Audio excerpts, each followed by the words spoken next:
ఇది ఖచ్చితంగా భవానీ శంకర్ పని అయి ఉంటుంది నాన్నగారు. లాయర్ గారు, మీరేం చేస్తారో నాకు తెలియదు. 24 గంటల్లోగా వాడు జైల్లో ఉండాలి. ఈ బుల్లెట్ ఏ గన్లోంచి వచ్చిందో కనుక్కోవటం ఈజీని కానీ అది ఎవరు కాల్చారో ప్రూవ్ చేయటం చాలా కష్టం సార్. కానీ ఒక్కటి మాత్రం చెప్పగలను, వాళ్ళు ఈ కేసు ఓడిపోబోతున్నారు. అందుకే మల్లేశ్వరిని చంపాలనుకుంటున్నారు. అంటే మనమేం చేయలేమా? జడ్జిమెంట్ వచ్చేదాకా వెయిట్ చేయటం తప్ప ఏం చేయలేను సార్. పోనీ మల్లేశ్వరిని కొన్నాళ్ళు ఇక్కడి నుంచి ఇంకెక్కడికైనా పంపించేస్తే?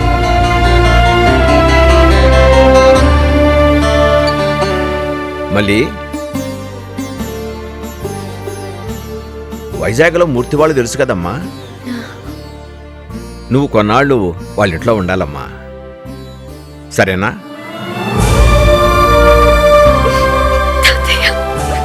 నన్ను వదిలి వెళ్ళాలంటే నీకు బాధగానే ఉంటుందమ్మా. కానీ నువ్వు ఎక్కడుంటే నీకేమవుతుందని మాకు భయంగా ఉంటుంది. అక్కడైతే నేనెవరో గుర్తుపట్టర్రా. నా మాట విను,